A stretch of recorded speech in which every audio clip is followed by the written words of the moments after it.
નમસ્કાર મિત્રો, આજે કર્ણાટકની એક પારંપરિક વાનગી કાકડી તાંબીલ બનાવીશું, જે ભાત સાથે સર્વ કરવામાં આવે છે. પરંતુ આજે અમે પાર્કમાં જઈને બનાવવાનું નક્કી કર્યું છે.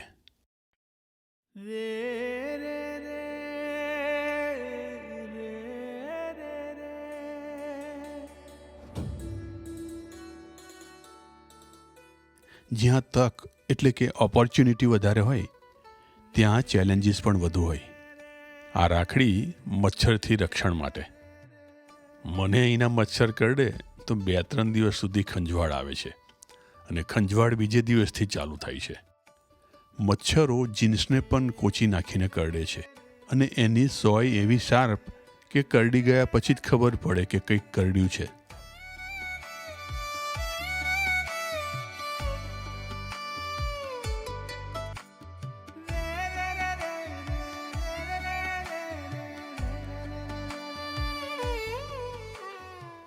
મિત્રો, સપ્ટેમ્બર એટલે કે 1 મહિના પછી ફરી આપને અમે ખેતરના વિડીયો અને ચલતે ચલતે સેગમેન્ટ આપી શકીશું.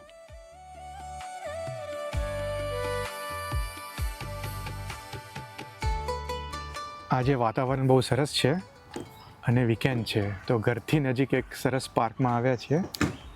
આપ જુઓ છો પાછળ તળાવ છે, સરસ ઝાડપાન છે, ચકલાઓનો અવાજ છે. તો બસ આવા મનોહર વાતાવરણમાં મજા લેવા માટે પિકનિક કરવા અહીંયા આવ્યા છે. અહીંયા સમર સિઝન ચાલે છે, તો એક ઠંડક આપે એવી રેસીપી અમે આજે બનાવવાના છીએ, કાકડી તાંબીલ.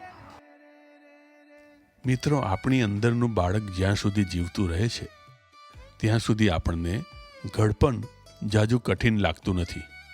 ક્યારેક બાળકો સાથે અથવા બાળકો સમાન બની જવું. પાર્કમાં ગયા એટલે બસ જમવાનું બનાવીને જમીને પાછા આવવું એવું નહીં કરવું, પણ ત્યાં આજુબાજુના વાતાવરણમાં ફરવું, રમવું, લેન્ડસ્કેપ અથવા નેચરની ફોટોગ્રાફી કરવી કે રીડિંગ કરવું. અહીંયા ઘણા બધા લોકોને મેં જોયા છે જે લોકો વાંચવા માટે કુદરતી જગ્યાએ જવાનું પસંદ કરે છે.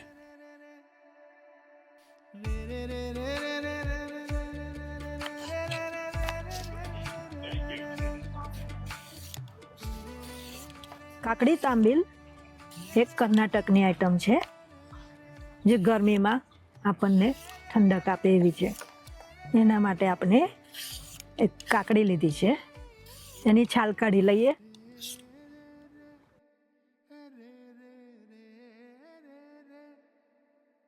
આપણે આદુને ઝીણું ઝીણું કાપી લઈશું. 1 નંગ લીલું મરચું પણ કાપી લઈએ. 10 થી 12 નંગ કાળા મરી ઉમેરીશું. 2 ચમચી તલ ઉમેરીએ. આદુ, લીલા મરચાં, કાકડી,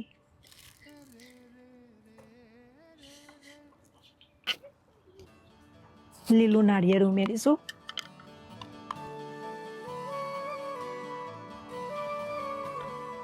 લીલા ધાણા ઉમેરી દઈએ. 1 ચમચી મીઠું ઉમેરીએ. થોડું જળ ઉમેરીએ.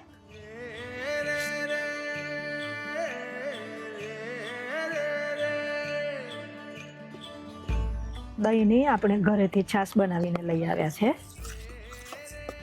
એમાં પીસેલું કાકડીને મસાલો ઉમેરી દઈએ.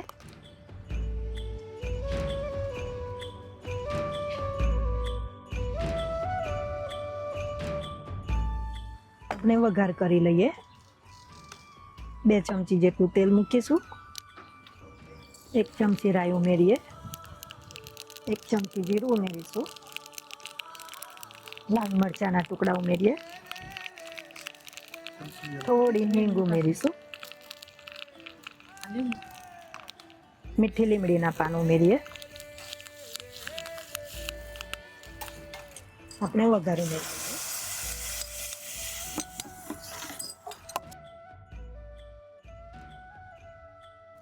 આપણી ડીશ તૈયાર થઈ ગઈ છે.